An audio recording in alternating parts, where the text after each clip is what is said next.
Let's see the question. Capacitation occurs in rete testis, epididymis, vas deferens and female reproductive tract.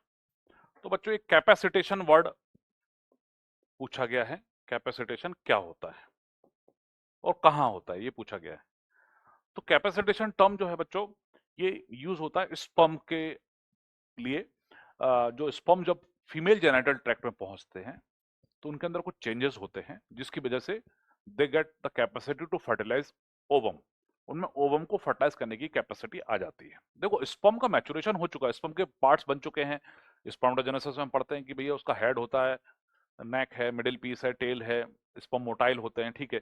Ejaculation हुआ female genital tract में, sperm जो है वो move करते हुए fallopian tube की तरफ पहुंच जाते हैं। क्लियर हुआ? बट जब फीमेल जेनिटल ट्रैक्ट में जब आगे बढ़ते हैं तो उनके अंदर कुछ बायोकेमिकल चेंजेस भी होते हैं। तो वो स्पर्म जो रहते हैं they get capacity to fertilize ovum.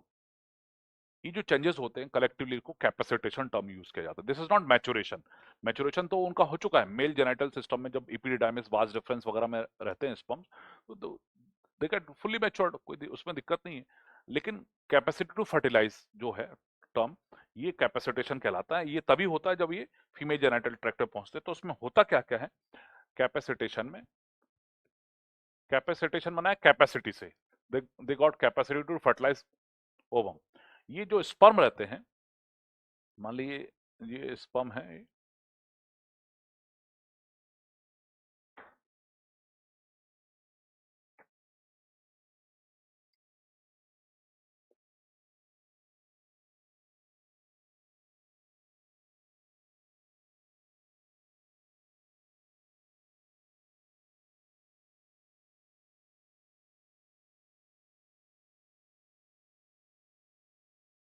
तो ये जब फीमेल जेनिटल ट्रैक्ट में पहुंचते हैं तो जो स्पर्म जो रहता है इसका अपर पार्ट, यहाँ पर कैल्शियम का इन्फ्लक्स होता है। कैल्शियम इन्फ्लक्स होता है। साइक्लिक एएमपी, साइक्लिक एएमपी का लेवल बढ़ता है।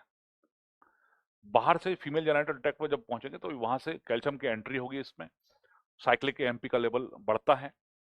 और इसके बाद इनमें स्टेरॉल, स्टेरॉल कोलेस्ट्रॉल इसका लॉस होता है कंपैरेटिवली। आया समझ में? तो ये कुछ बायोकेमिकल चेंजेस हैं। बायोकेमिकल, बायोकेमिकल चेंजेस हो रहे हैं स्पर्म में, जिससे कि इनके अंदर ओवम से बाइंड होने की कैपेसिटी आ जाती है। मेम्ब्रेन के ऊपर रिसेप्टर जो है उनका नंबर बढ़ता है। बेसिकली इसे बायोकेमिकल चेंजेस की वजह से होता है कि sperm now they are able to bind with membrane. जो ओवम के आसपास जो मेम्ब्रेन होती है जोना पैरासिटा, उससे बाइंड करने की कैपेसिटी में आ जाएगी। रिसेप्टर एक्टिवेट हो जाते हैं, रिसेप्टर एक्टिवेट हो जाते हैं। ये टर्म है कैपेसिटेशन। क्लियर हुआ है कि नहीं हो रहा? When the semen is ejaculated in the female genital tract, they moves with the help of tail, and in the female genital passage, due to some biochemical reactions, there is influx of calcium, there is increase in level of cyclic AMP, there is some change in lipid lipid level, cholesterol वगैरह का loss होता है membrane से। तो इसके बाद ये overall जो स्पर्म रहता है इसके अंदर कैपेसिटी डेवलप हो जाती है, और वो स्पर्म जो है वो ओवम के सरफेस पर जो रिसेप्टर्स हैं उनसे बाइंड कर पाते हैं। तो इसको कैपेसिटेशन बोलते हैं। तो ये जो कैपेसिटी है ये तभी आती है जब स्पर्म फीमेल जेनिटल पैसेज में पहुंचते हैं। ठीक है, तो आंसर है, क्वेश्चन है आपका क्या? कैपेसिटेशन ऑकर्स इन, आंसर क्या आएगा? Female reproductive tract. ठीक है, डी ऑप्शन इसका करेक्ट हो जाएगा। आई थिंक आपको समझ में आ गया होगा ये वाला। ओके।